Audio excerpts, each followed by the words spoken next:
Hello बच्चों, नमस्ते। हमारे यूट्यूब चैनल कलर पढ़ाई में आपका स्वागत है। आज हम पढ़ेंगे क्लास 6 का पहला चैप्टर नंबर सिस्टम। ठीक, तो नंबर सिस्टम के बारे में जानेंगे। इसमें क्या दिया हुआ है। पहले डिफिनीशन दी है संख्या। ठीक है, तो संख्या के बारे में क्या होती है, संख्या इसके बारे में जानेंगे।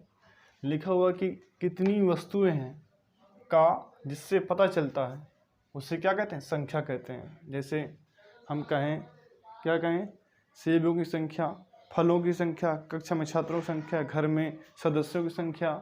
ठीक है, ये सभी क्या है जिससे हमें पता चलता है कितने उसमें छात्र थे, कितने उसमें सदस्य थे, या कितने उसमें सेब थे। ठीक, तो हम इन एग्जाम्पल्स को लिख सकते हैं। अगर लिखें,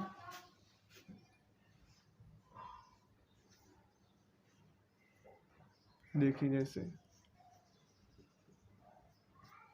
सेब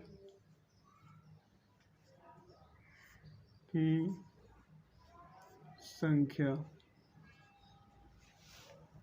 ठीक है, सेबों की संख्या, घर में सभी सदस्यों की संख्या, और जैसे क्लास में, कक्षा में छात्र की संख्या। ठीक, तो ये क्या होगा सर, मान लो सेब हमारे एक बॉक्स है, उसमें जो सेब मान लो 10 हैं, घर में सदस्य मान लो 5 हैं, कक्षा में छात्रों की संख्या मान लो 50 है। ठीक है, तो इस समय क्या संख्या पता चलती है ना कि भाई ये है। ठीक, आप देखते हैं संख्यांक क्या होता है, संख्यांक क्या होता है। ठीक है, तो संख्यांक क्या होता है इसके बारे में जानेंगे। देखो, संख्यांक को जिस संकेतों द्वारा व्यक्त करते हैं उन्हें संख्यांक कहते हैं।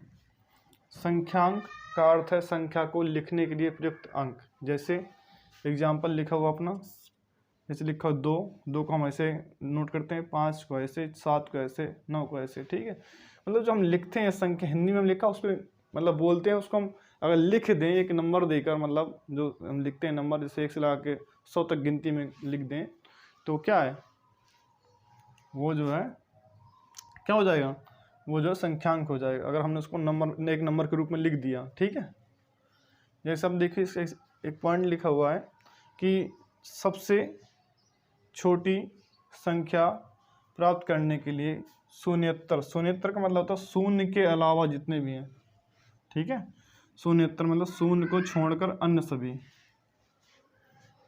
अंकों को बाईं ओर से आरोही क्रम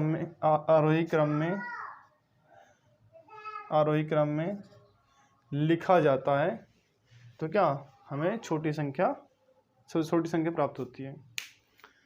जैसे देखिए शून्यतर का मतलब क्या ना, शून्य के अलावा। जैसे मान लो हमारे ये नंबर है 0, 1, 2, 3, 4, 5, 6, ऐसे से सभी, तो हम शून्य को छोड़कर, शून्य छोड़ दें, शून्य ना लें, हम 1 से स्टार्ट करें, 1, 2, 3, 4, 5, 6, 7, 8, ऐसे आप कितना भी लिख सकते हैं। ठीक है, शून्य नहीं लेना है, शून्य के अलावा है तो उसका अगर लिखना है तो हम क्या आरोही क्रम में लिख दें। अब आपको पता ना होगा आरोही क्रम क्या होता है। ठीक है, अब ये पॉइंट मैं आपको समझाऊंगा। जैसे अभी मैं समझाता हूँ आपको।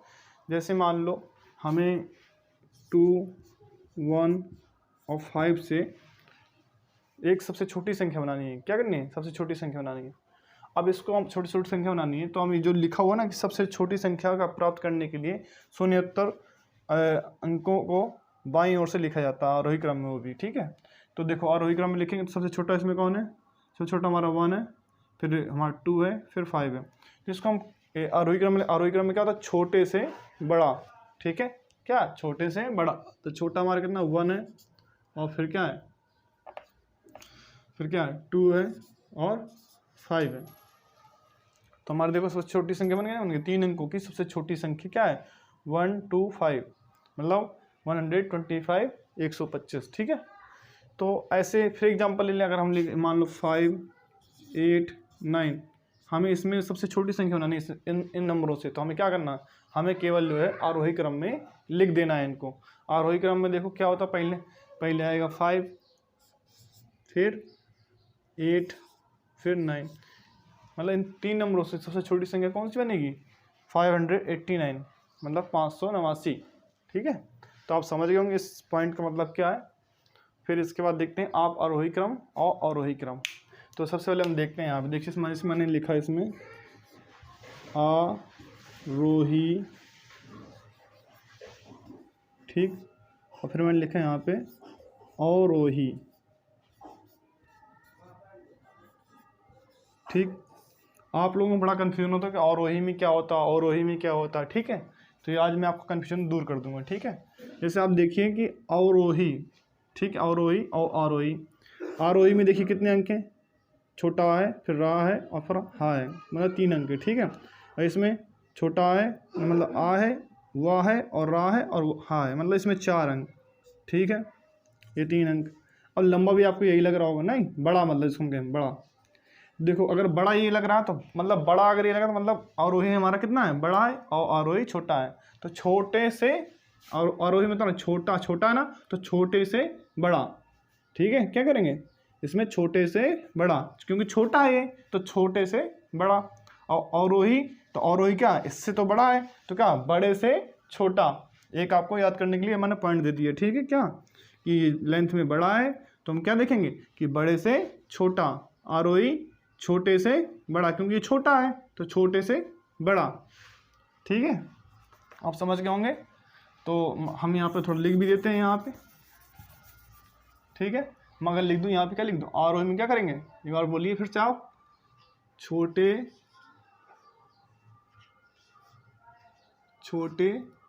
से बड़ा, छोटे से बड़ा। यहाँ क्या लिखेंगे, बड़े से छोटा। ठीक, ये हमें लिखना है, मतलब बड़े से हम छोटे तक लिखते जाएंगे। मैं थोड़ा एक उदाहरण ले लूँ। उदाहरण में क्या लिखेंगे हम, मैं आपको एग्जांपल से देता हूँ।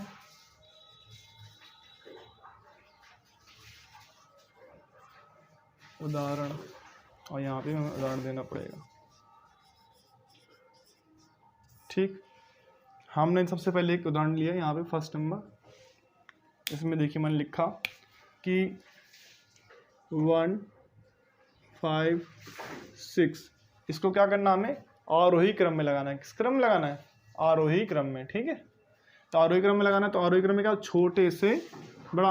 अब इसमें छोटा कौन है, 1 है, फिर 5 है, फिर 6 है, तो ये हमारा सब इसमें लगाना है हमें। तो हम क्या होगा, इसमें हमारा क्रम आरोही क्रम लिखेंगे। आरोही क्रम में क्या लिखेंगे, 1, 5, 6। ठीक है, ये क्या होगा हमारा आरोही क्रम में। फिर एग्जाम्पल मैं एक लेता हूँ यहाँ पे। ठीक है, दूसरा लेता हूँ यहाँ पे, दूसरा लेता हूँ मैंने लिया, जैसे मैंने लिया 13, 10 और 15। ठीक है, इसको क्या करना है, हमें आरोही क्रम में लगाना है। किस क्रम में लगाना है, आरोही क्रम में। तो इसमें छोटा देखिए कौन सा, सबसे 10 है, फिर उससे बड़ा कौन है, 13 है, फिर उससे बड़ा कौन है, 15 है। तो बस इसको हम क्या करेंगे, सबसे पहले छोटा 10, फिर उससे थोड़ा बड़ा 13, फिर उससे बड़ा 15। तो ये क्या हो गया, हमने आरोही क्रम में लगा लिया। तो आप समझ गए होंगे हमें छोटे से बड़े तक जाना है। ठीक है, फिर ऐसे हम एक एग्जांपल यहाँ लेंगे। जैसे मुझे लेना है, जैसे मैंने लिया यहाँ पे 15, 10 और 13 और जो है 16। ठीक है, 4 अंक ले लिए हमने। अब इनको हम क्या लगाना है, किस क्रम में लगाना है, अवरोही क्रम में, मतलब बड़े से छोटा। क्या, बड़े से छोटे क्रम में लगाना है, बड़े से छोटे क्रम में। तो देखेंगे सबसे इसमें बड़ा कौन है, 16 है, फिर 15 है, फिर 13 है, फिर 10 है। मतलब उससे छोटा, फिर उससे छोटा, फिर उससे छोटा। तो सबसे बड़ा कौन है अपना 16 हमने लिख लिया, 16 फिर 15 फिर 13 और फिर 10। ठीक है, ये हमने किस क्रम में लगा दिया? अवरोही क्रम में, क्योंकि बड़े से छोटा, तो बड़ा फिर छोटा फिर छोटा फिर छोटा, पहले सबसे बड़ा फिर उससे छोटा फिर उससे छोटा फिर उससे छोटा। और वहाँ पे क्या था? छोटा अवरोही में छोटा फिर उससे बड़ा फिर उससे बड़ा फिर उससे बड़ा। समझ गए होंगे आप? फिर इसका हम एक एग्जाम्पल और लेते हैं आपको समझाने के लिए। ठीक है, मैं एक एग्जाम्पल मैं और लेता हूँ। जैसे मैंने लिखा कोई 5 8 3 1। अब इसको हमें क्या लिखना है? हमें इसको जो है किस क्रम में लिखना है? अवरोही क्रम में लिखना है। अवरोही क्या है? बड़े से छोटा। सबसे बड़ा कौन है यहाँ पे? देखो 8 है, फिर उससे छोटा कौन है? 5 है, फिर उससे छोटा 3 है, फिर उससे छोटा 1 है। ठीक है, तो आप देखेंगे सबसे पहले हम क्या लिखेंगे? 8 फिर 5 फिर 3 फिर 1। तो ऐसे हमने क्या कर लिए? 2 एग्जाम्पल समझ लिए, दोनों के दो। तो आप समझ में आ गए हो कि अवरोही और आरोही क्या है। फिर इसके आगे और देखते हैं इसका नेक्स्ट पॉइंट नंबर सिस्टम का। लिखा हुआ है कि शून्य की दशा में बाएं से दूसरे स्थान पर शून्य लिखा जाता है। ठीक है, जैसे मैंने 3 नंबर्स लिए। ठीक है, इसमें लिए 0 5 6। ठीक है, इससे हमें कोई संख्या बनानी है। क्या बनानी है? इससे संख्या बनानी है। अब हमने क्या, हमारा रूल था कि अगर कोई सबसे छोटी संख्या में बनानी है तो हम क्या करेंगे? छोटे से मतलब आरोही क्रम में उसको लिखेंगे। अब सबसे छोटा आप कहेंगे 0 है तो 0 रख दूंगा, फिर कहेंगे 5 है 5 रख दूंगा, फिर मैं कहूँगा 6। अब ये बताइए कि कोई संख्या क्या 3 अंक की बन रही है? अगर 0 5 6 लिखा है तो मतलब ये 56 ही लिखा है। क्या लिखा है ये? इसको हम ऐसे ही लिख सकते हैं। क्या लिख सकते हैं? ऐसे, ये चीज़ ये लिखी हुई है। तो हम जो है 0 को सबसे आगे इसलिए नहीं रखते हैं क्योंकि जो है 0 का मतलब कुछ नहीं होता है यहाँ पे। आगे अगर लग गया 0, ठीक है, पीछे लग गया तो कोई बात नहीं, उसका मतलब मान हो जाएगा 0 को। ठीक है, लेकिन अगर आगे लिख गया तो 0 की कोई वैल्यू नहीं होगी, क्योंकि देखो 0 5 6 लिखा है तो ये 56 ही लिखा है, इसलिए 0 को जो है हम सबसे आगे नहीं लिखते हैं। ठीक है, समझ में आ गया होगा आपको? तो हम इसको ऐसे नहीं लिखेंगे। अगर हमें लिखना है तो सबसे छोटी संख्या अगर बनानी है तो सबसे पहले लिखेंगे 5। और देखो शून्य की दशा में बाएं से दूसरे स्थान पर किसको रखते हैं? शून्य को रखते हैं। तो बाएं से दूसरा, तो ये पहला बायां, ये मतलब बायां ये हो गया, तो पहले स्थान ये हो गया, फिर दूसरा ये हो गया, 0 रखेंगे, फिर 6 रख देंगे। तो सबसे छोटी संख्या कौन सी हुई इसमें? सबसे छोटी संख्या हुई 506। ऐसे फिर मैं एक एग्जांपल लेता हूं। मैंने लिया 7 0 8। ठीक, इसको हमें अगर बनाना है 0 7 8 ये लिखा हुआ। अगर इसको हमें सबसे छोटी संख्या लिखनी है, अगर हम कैसे लिखेंगे? सबसे पहले हम जो है सबसे छोटा अंक कौन सा है? 0 को छोड़कर 7 है, 7 लिखेंगे। फिर क्या लिखेंगे? 0 को सेकंड नंबर पे लिखना है तो 0 को सेकंड नंबर पे लिख देंगे बाएं से। फिर क्या लिखेंगे? 8। तो सबसे छोटा नंबर कौन सा बन गया हमारा? 708। आप समझ गए इस पॉइंट को? नहीं समझो तो मैं एक एग्जांपल और ले रहा हूँ। ठीक है, जैसे मैंने लिया 7 0 3। ठीक है, इसको हमें क्या करना है? एक सबसे छोटी संख्या लिखनी है। सब हमने क्या पढ़ रखा था कि सबसे पहले हमें जो भी संख्या लिखी हुई उसको हम क्या लिखना? आरोही क्रम में लिखना है। अगर शून्य है तो उसको हम पहले नंबर पे नहीं रखेंगे, सेकंड नंबर पे रखेंगे। ठीक है, तो इसमें सबसे छोटी संख्या कौन सी है? देखेंगे सबसे छोटी संख्या कौन सी है? आप कहेंगे 0 0 नहीं, 0 छोड़कर 3, तो 3 लिखेंगे। सॉरी। फिर जो है 0 को हम क्या बाएं से दूसरे नंबर पर रखेंगे, तो बाएं से दूसरा रख देंगे ऐसे। फिर इससे बड़ा क्या, इससे छोटा, इससे बड़ा क्या है? 7 3 से, तो ये हो गया सबसे छोटी संख्या। ठीक है, आप समझ गए होंगे। फिर इसका थर्ड पॉइंट समझिए, क्या लिखा हुआ कि दिए गए अंकों को बाईं ओर से बाईं ओर से अवरोही क्रम में लिखने पर सबसे बड़ी संख्या प्राप्त होती है। ठीक है, जैसे मैं लिख दूं 3, 5, 8। ठीक है, ये जैसे लिखा हुआ है, इसको हमें सबसे बड़ी संख्या प्राप्त करनी है। क्या करनी है, इन अंकों से जो हमें सबसे बड़ी संख्या प्राप्त करनी है। तो कैसे करेंगे, हम इसको अवरोही क्रम में लिखेंगे। किस क्रम में, अवरोही क्रम में। इसमें सबसे बड़ा कौन है, 8, फिर उससे छोटा 5, उससे छोटा 3। तो मैं इसको लिखूंगा 8, 5, 3। ठीक है, इससे जो सबसे बड़ी संख्या कौन सी बन गई, 853, 853। फिर मैं इसका दूसरा एग्जांपल लूँगा। मैंने लिखा जैसे, इसी को लिख लें, ये हमने 0, 7, 8। इससे हमें सबसे बड़ी संख्या बनानी है। कौन सी, सबसे बड़ी संख्या। ठीक, अब सबसे बड़ी संख्या बनानी तो क्या है, अवरोही क्रम में लिखेंगे। अवरोही क्रम में लिखेंगे तो देखो 8, फिर क्या लिखेंगे 7, फिर 0। यहाँ जो है ये रूल जो वाला सेकेंड नंबर वाला वो लागू नहीं होगा। ठीक है, यहाँ पे लागू नहीं होगा अगर अवरोही क्रम में लिखना है। ठीक है, तो 8, 7, 0। फिर मैं तीसरा एग्जांपल एक ले रहा हूँ आपको, 7, 9, 2। ठीक है, इससे हमें क्या सबसे बड़ी संख्या बनानी है इन 3 नंबरों से। ठीक है, तो अब सबसे बड़ी संख्या इसमें कौन सी है, 9, फिर 7, फिर 2। ठीक, तो इसको हम हमने 3 एग्जाम्पल दिए कि इसको हम अवरोही क्रम में लिखेंगे तो हमें क्या होगी, सबसे बड़ी संख्या प्राप्त होगी। अब देखते हैं स्थानीय मान। स्थानीय मान, ठीक है, स्थानीय मान में क्या लिखा हुआ है कि देखिए, किसी संख्या में प्रत्येक स्थान के संगत, किसी संख्या में प्रत्येक स्थान के संगत अंक का मान अलग अलग होता है, इसे अंक का स्थानीय मान कहते हैं। जैसे मैंने लिखी कोई संख्या 7, 8, 2। ठीक है, 7, 8, 2 लिखा। अब हमें जो है 7 का स्थानीय मान जानना है। क्या करना है, 7 का स्थानीय मान जानना है।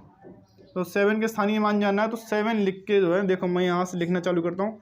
7 लिख के जितने भी अंक हों 1, 2 तो उतने 0 लगा देना है। क्या करना है, 7 लिख के उसके जो जितने अंक हों उसके पीछे उतने 0 लगा देना। तो 7, 0, 0, दो अंक है ना उसके पीछे 7 के, तो उतने अंक लगा देना। फिर लिखेंगे 8 का, हमें 8 का जो हमें स्थानीय मान पता करना है। ठीक है, तो 8 लिखा हमने और इसके पीछे कितने अंक है, एक ही अंक है तो 1 0 लगा देंगे, तो हमें 8 का स्थानीय मान पता लग गया। फिर हमें 2 का, तो 2 रखा। 2 के पीछे क्या है, कोई भी अंक नहीं है। क्या है, 2 के पीछे कोई भी अंक नहीं, तो नहीं लगाएंगे। ठीक है, तो हमें क्या 7 का जो स्थानीय मान क्या हुआ 700, 8 का 800, 2 का 2 हो गया। सेकंड एग्जांपल देखिए, सेकंड एग्जांपल में ले हम क्या कहते हैं 9, 8, 7, 5। ठीक है, अगर 7, 8, 5 लें तो हम 9 का अगर स्थानीय मान जानना है तो 9 को लिखें, पहले 9 ऐसे लिख दें। फिर कितने अंक है 1, 2, 3, तो 3 0 लगा देंगे इसके पीछे। फिर अगर 8 का हमें जानना है तो 8 लिखेंगे और उसके पीछे 1, 2 अंक है तो 2 0 लगा देंगे। ठीक है, अगर 7 का हमें पता करना है स्थानीय मान तो क्या होगा, 7 लिख के उसके पीछे कितने अंक, एक अंक है तो 0 लगा देंगे। फिर 5 का हमें पता करना है तो 5 का कोई पीछे अंक नहीं है तो उसके 0 लगाने हैं नहीं है। तो ठीक है, तो 9 का क्या हुआ हमारा 9000 हो गया, 8 का 8000 हो गया, 7 का 7000 हो गया, 5 का 5 है। ठीक है, तो आप समझ गए होंगे कि स्थानीय मान कैसे निकालते हैं। इसके बाद देखते हैं जातीय मान। जातीय मान क्या होता है, किसी संख्या में किसी अंक का जातीय मान स्वयं वही अंक होता है। ठीक है, जो अंक लिखा होता है वही अंक होता है।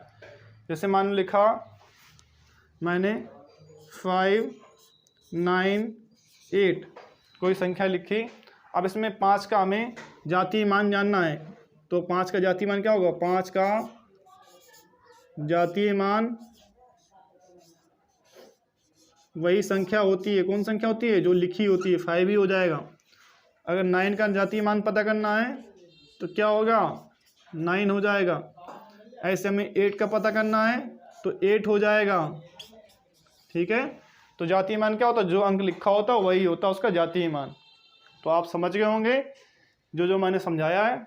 नहीं समझ पाए तो आप जो हमें कमेंट्स करिए और हमें बताइए, तो हम नेक्स्ट वीडियो में जब बनाएंगे तो आपको जो है उसमें हम जो भी पॉइंट आपका नहीं समझ में आया उसको हम फिर से बता देंगे।